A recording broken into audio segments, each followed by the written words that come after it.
안녕하세요. 청준의 명리산책입니다. 저번 시간에는 우리가 본인한테 얻는 기운을 사용할 수 있는지 없는지에 대해서 파악해 봤죠. 결론적으로는 자기가 없는 기운은 쓰기가 힘들다 라고 얘기했습니다. 대신에 갖고 있는 기운을 최대한 활용해서 잘 사용해 보는 것이 최선이다 라고 얘기를 했습니다. 이쯤 되면은 본인이 자기의 인생을 주도적으로 헤쳐나가는 게 아니라 왠지 끌려간다는 듯한 회의감이 들 수 있습니다. 그러나 계속 강조하고 있습니다만 사주는 항상 선택의 여지가 있습니다. 그 선택의 여지를 갖고 자기의 인생을 자기의 의지가 개입시키는 겁니다. 그래서 자기가 어떻게 흘러나갈 것이다 이렇게 만들어가는 경우가 있습니다. 능력을 갖추고 있어도 아무것도 하지 않으면 기회가 있어도 결과가 오지 않습니다. 마치 감나무 밑에서 누워서 홍시 떨어지기만을 기다리는 것과 같은 모양입니다.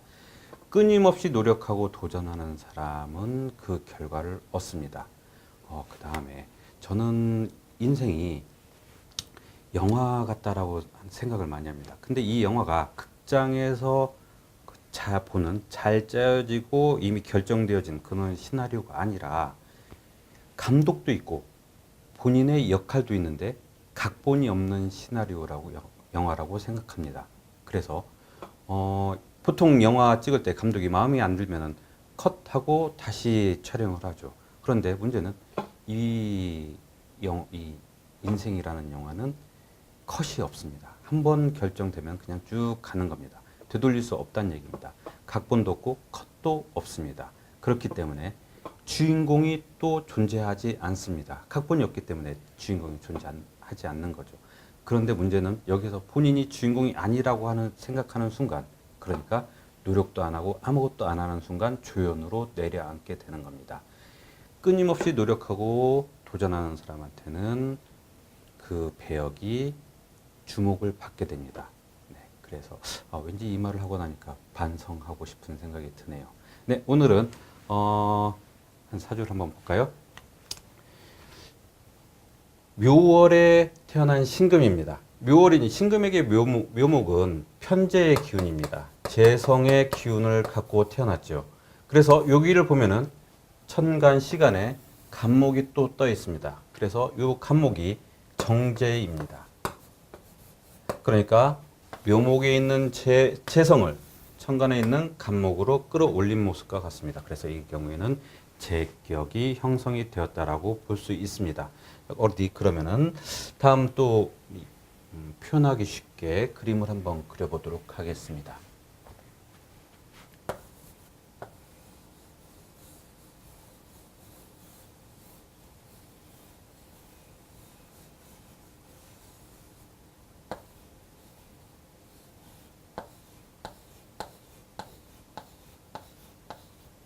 어디서 많이 본 모양이죠. 뉴런 신경계입니다. 그리고 이곳에 이렇게 탐침이 놓여져 있는 것과 같은 모습입니다. 뉴런 신경계를 강조하려고 그린 게 아니라 매우 미세한 작업에 대한 모습을 그리려고 이 모습을 그렸습니다. 네, 이런 경우에 탐침인 여기 있는 신금들이 되겠고요. 요 간목이라는 것은 이 신금들이 매우 세밀한 작업을 하고 있는 그런 모습을 볼 수 있겠습니다. 네, 그러면 이제 오행을 한번 살펴보도록 하겠습니다. 목이 3개 있고요. 화가 하나 있고요. 토가 하나 있습니다. 금은 3개 있습니다. 수가 없네요. 네, 여기에서도 없는 게 나왔습니다. 대신에 많은 것들을 한번 살펴보겠습니다. 목이 3개 있습니다. 재성, 편재, 정재가 이렇게 있습니다. 그 다음에 금이 3개 있는 것은 신금. 하나의 신금으로 볼 수도 있겠습니다. 자, 그 다음에 수가 없다는 게 좀 안타깝죠. 저번 강좌에서 말씀드렸듯이 금은 목이나 수가 있는 것을 가장 좋은 걸로 봅니다.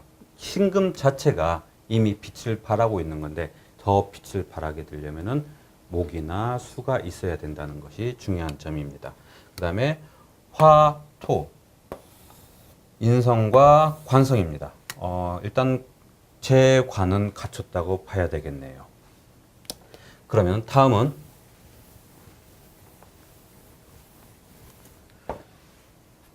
목생화, 화생토, 토생금까지 이 흐름이 원활합니다. 그리고 이 본인의 기운 자체로는 신금 밑에 묘목이라는 재성을 깔고 앉아 있습니다. 재성이라고 하는 것은 계속 뭐 강조해서 말씀드려서 알겠지만 돈, 여자, 그다음에 일거리, 결과물, 재미, 건강 뭐 이런 쪽으로 생각할 수가 있겠습니다. 이 부분에서는 오늘은 결과적인 모습을 좀 보게 되겠습니다. 그리고 재성이라는 것을 자기가 깔고 앉았기 때문에 가치 판단의 기준이 바로 재성이 됩니다. 그래서 이런 경우에는 어떤 거를 파악할 수가 있냐면은 무슨 일을 하게 될 때, 이거 나한테 도움이 되나? 이거 돈 돼? 이런 것들에 대한 판단이 섭니다. 그래서 그 판단이 설 경우, 그러니까 매우 냉정하게 일의 순서를 결정해 버리는 거죠. 그래서 마음에 이게 자기에 도움이 되지 않는다라고 판단되면은 과감하게 제껴버립니다. 그리고 자기 일의 순서대로 흘러갑니다. 자기가 이것이 뭐 자기한테 도움이 되겠다라고 판단되면은 거기에 대해서 매우 빠르게 진행하고 파악할 수 있는, 뚫고 나가는 그런 모습을 갖고 있다고 할 수 있겠습니다. 문과, 이과가 모두 가능한 모습입니다만은 이 경우에는 이과가 좀 더 강하다고 볼 수 있겠습니다. 왜? 재성이 좀 더 강하잖아요. 그래서 계산 능력이 빠릅니다. 계산 능력이고 세밀한 능력, 계산 능력이 가능해집니다. 그래서 그런 부분에 있어서는 이과 부분이 좀 더 강세를 보이겠습니다. 그 다음에 편인이 여기 존재하네요. 편인이 존재하면 편인이라고 하는 것은 이것도 뭐 매력적인 기운이라고 말씀드려요. 모든 기운들이 다 매력적입니다. 그런데 편인이라고 하는 것은 한번 보고 일의 대강을 파악을 합니다. 대신 단점이 있죠. 일의 지속성이 없습니다. 일의 지속성이 없으니까 빨리 해결을 하고 거기에 대해서 남은 것은 다 내 자유시간 이렇게 파악을 합니다. 그러니까 좀 지속성이 떨어지죠. 다르게 보면은 부지런함이 좀 떨어진다라고 볼 수 있습니다. 그러나 여기서 밑에 재성들이 묘목들이 존재하고 있습니다. 그래서 거기에다가 또 묘미합을 하고 있네요. 이 합을 하고 있다는 것이 편인의 부족한 기운을 묘목이 재성으로서 부지런함을 보충해주고 있다라고 볼 수 있습니다. 수 기운이 없는 것이 이 사주에서 조금 안타깝다라고 볼 수 있습니다. 하지만 없다고 해서 문제가 되진 않습니다. 계속 강조하지만 목의 기운을 이미 갖고 있습니다. 자기의 할 일을 잘 찾아간다는 얘기죠. 수와 목이 필요한 이유는 토가 왔을 적에 금이 두려워하는 것은 토에게 매몰되는 것과 화에 의해서 극당하는 경우입니다. 그런데 이것을 해결해 주는 것이 목과 수입니다. 그렇기 때문에 금은 목과 수를 잘 갖추고 있으면 된다고 말씀드렸습니다. 이 경우에서는 목이 잘 갖춰져 있으므로 수가 없어도 그렇게 크게 문제가 되지는 않을 것 같습니다. 이제 대운을 한번 살펴볼까요? 대운은 목대운이 맨 처음 대운이고 그 다음부터는 화금대운으로 흘러가고 있습니다.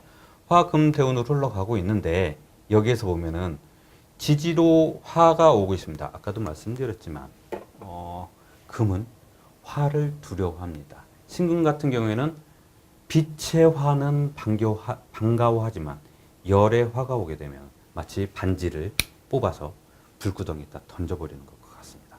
불구덩이에다 던져버리면 이 반지는 그대로 녹아버리겠죠.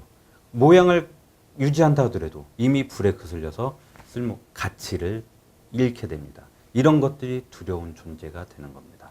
그래서 수가 필요한 겁니다. 그런데 이 경우에 화대운은 왔습니다만은 이 화대운은 지지에 작용하고 있습니다. 천간에는 작용을 하지 않는다는 얘기죠.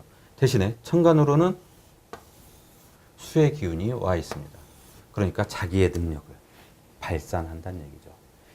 재성이라고 하는 것은 자기가 할 일이고 결과인데 이러한 이 부분에 있는 식상은 자기가 일을 적극적으로 진행해 나가는 모습입니다. 이 경우에 한창 공부해야 될 이 시기에 천간으로는 식신이 오고 지지로는 정관이 와 있네요. 관이 와 있으니까 이 경우에는 관과 식신을 둘 다 사용할 수 있다라고 볼 수 있겠습니다. 네, 그러면은 이 경우에서 관과 식신을 제대로 잘 사용하고 있으니까 요게 식신이 목을 키우고 식신은 다시 화를 키우고 있습니다. 물론 사화도 같이 동조를 하게 되겠죠. 그래서 재생관이 원활하게 이루어진다고 볼 수 있겠습니다. 다음으로는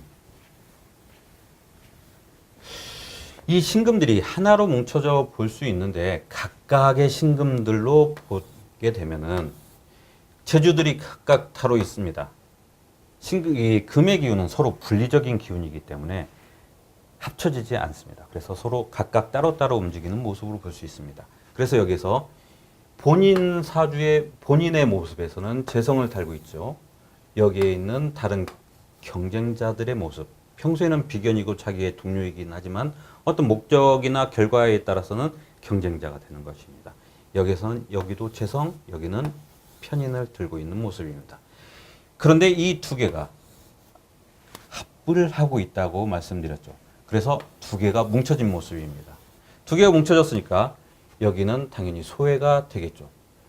소외가 될 수 있는 모습이 뭐냐면은 이쪽에서는 대신에 재관을 들고 있는 겁니다. 재관을 들고 있는 모습이고 이쪽에서는 각각 재성과 인성을 각각 들고 있는 거죠. 사주는 어쨌든 자기 중심으로 보게 됩니다. 본인의 기준으로 봐서는 다른 사람들의 이 능력이 더 뛰어날 수 있지만 이쪽 입장에서 보면은 본인 명주의 모습이 더 강하다고 볼 수 있습니다. 실제로 고등학교 때나 중학교 때를 뭐 얘기를 들어보면은 어떠한 일에 대한 프로젝트, 보고서, 그 다음에 자기가 갖고 있는 재능들, 그런 재능들이 상당히 많았다고 합니다. 그리고 그런 프로젝트나 보고서 같은 경우들은 본인이 계속 차곡차곡 쌓아놓고 여러 가지 일들을 많이 했다고 합니다. 그러니 주변에서 보기에는 자기가 못 갖고 있는 모습을 갖고 있으니 좀 더 시기와 질투의 대상이 될 수도 있겠죠. 네. 이런 모습들이 조금 본인은 제외하고 다른 동료들이 둘이 뭉쳐서 다른 동료들이라고 할 수 있겠습니다. 동료들이 뭉쳐서 그렇게 흘러가는 모습이라고 할 수 있겠습니다. 시험 공부 같은 경우에도 보통 학생들은 시험 기간이 오면은 자기들끼리 모여가지고 뭐 같이 공부하고 정보 공유하고 이렇다고 했는데 본인은 이 명주는 따로 혼자서 공부했다고 하더군요. 당연히 시험에 대한 정보가 좀 부족할 수 있습니다. 다른 친구들과 정보 교류하고 서로 독려해주는 이런 모습이 있을 텐데 혼자 공부하다 보니 좀 그런 문제가 있을 수 있었습니다. 뭐 어찌됐거나 그게 중요한 게 아니라 나중에 대입에 문제가 발생하는데 대입하는 그 시기가 기축년입니다. 기축년에 이 본인의 기운보다 본인의 능력보다 좀 더 위에 있는 학교를 지원해 보고 싶은데 어떠하느냐고 물어보시더라고요. 그래서 뭐 지원하시고 가능할 것 같습니다라고 말씀드렸죠. 네. 그래서 결국에는 수시로 입학을 하게 됐고 자기 능력보다 더 높은 학교로 가게 되었습니다. 결과적으로 보면은 토들이 다가왔고 이 토가 묘미합을 하고 있는 곳에 충미충으로 합을 깹니다. 합을 깨니까 둘이 뭉쳐져서 강한 힘을 발휘했던 이 경쟁자들이 볼 일이 없어지게 되는 거죠. 그리고 당연히 원래 모두들 다 잘난 신금들이었습니다. 그런데 이 둘이 뭉쳐서 더 잘나 보였었는데 합이 깨지면서 본인 명주가 더 드러나게 되는 거죠. 나중에 들리는 얘기로는 본인이 그동안 만들었던 프로젝트 보고서들 경우들을 모두 다 난 이런 일을 했고 어떻게 했습니다라고 발표하고 그런 이 자료들을 제시를 했다고 하더군요. 그러니까 본인의 결과물들을 보여준 겁니다. 아까도 말씀드렸지만 재성으로 공부하는 경우 우리가 공부라고 하는 것은 꼭 편인, 정인 인성이 있어야만 공부가 아닙니다. 식상으로도 공부를 하고 재성으로도 공부하는 경우입니다. 이 경우가 바로 재성으로 공부하는 경우라고 볼 수 있겠습니다. 그리고 끊임없이 준비를 하고, 재성이라는 것은 항상 부지런함, 준비하는, 뭐 식상도 물론 준비하는, 모든 것들이 준비하는 거지만 이런 경우에는 특히 결과물로서 얘기를 하는 겁니다. 그러니까 그 결과물들을 항상 차곡차곡 쌓아오고 있다가 이게 내가 이때 필요할 것이다 라고 판단이 들으므로 바로 거기다가 올인을 했던 거라고 볼 수 있겠습니다. 네, 어쨌든 이런 부분들에서 면접관들에게 좋은 점수를 딴 것 같습니다. 그래서 자기에게 자기 능력보다 조금 더 좋은 결과를 만들어냈다라고 볼 수 있죠. 항상 이 준비를 하고 도전한 그런 케이스라고 할 수 있겠습니다. 맞는 직업군으로는 아까 그림에서 말씀드렸듯이 이 경우에는 매우 세밀한 모습입니다. 세밀하고 극세 분야를 다루게 됩니다. 그렇기 때문에 프로그램에서도 가장 일반적인 베이직 프로그램 이런 거 말고 더 깊이 있는 그런 프로그램들, 또 전자, 유전공학, 생명공학, 그 중에서도 나노테크놀로지로 좀 흘러갈 수 있는 모습입니다. 그래서 근데 결국에는 나중에는 이 대학을 졸업하고 입사를 한 곳이 세계 굴지의 전자회사에 입사를 하게 되었습니다. 네, 이렇게 항상 인생은 준비하고 노력하는 사람한테 그 결과와 문을 열어주는 거 아닌가 생각됩니다. 이 말씀을 드리면서 왠지 저도 좀 반성을 좀 해야 되겠습니다. 네, 오늘 내용 여기서 마치겠습니다. 다음 시간에 좋은 내용으로 다시 찾아뵙겠습니다. 감사합니다.